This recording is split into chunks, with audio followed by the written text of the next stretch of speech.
program. Great job. Immediately upon taking the oath of office, I will launch the largest deportation program in American history.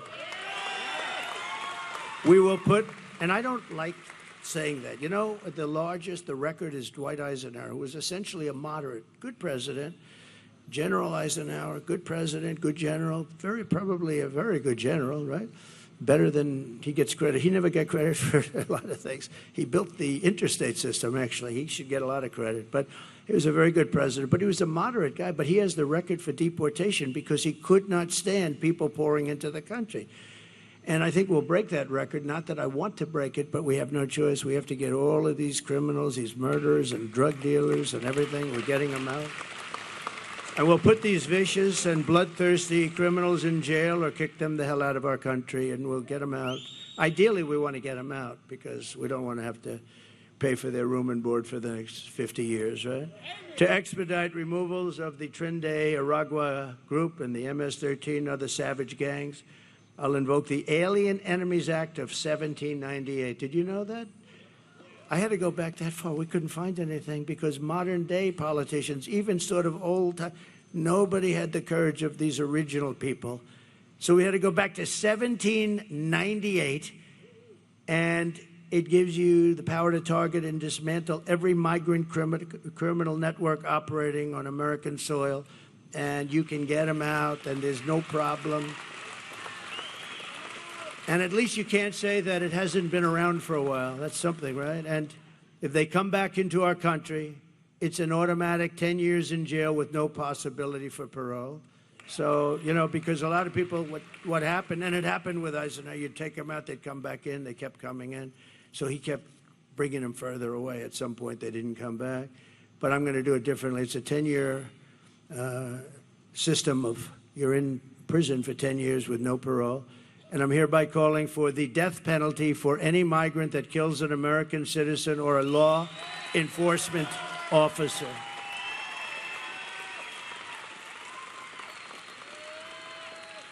And you'll be amazed how it worked. You know, when I was in the White House, we had a lot of people that wanted to pull down statues and things, and I didn't like it too much, and we didn't have time to pass a law because they were really getting pretty violent around in Washington, D.C., and they wanted to pull down. You know, actually, when they started roping up Abraham Lincoln and a couple, I said, I'm not even sure they knew what they were doing. But we found a law that was in the early 1900s, very tough law, that if you so much as touch in violation of anybody's word, if you so much as touch a monument or a statue, you get 10 years in jail.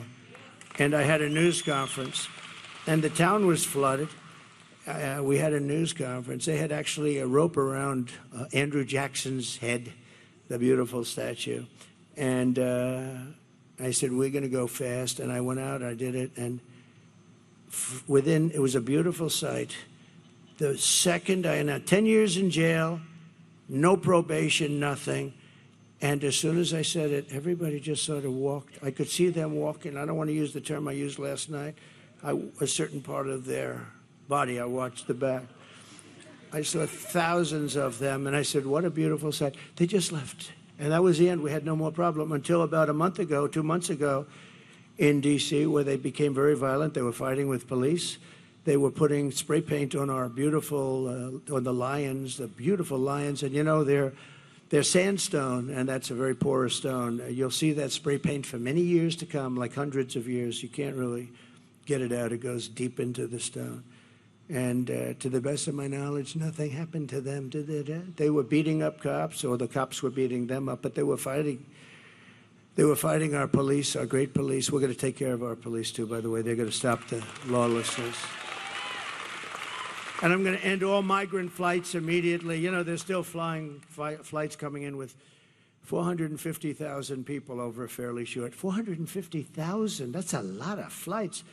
And I'm going to outlaw immediately, and we're going to ask you guys to help on that, but we're going to outlaw immediately sanctuary cities. They're sanctuaries for criminals, and we're going to end catch and release once and for all. And Kamala Harris, she started this nightmare, open border, no common sense. We're the party of common sense.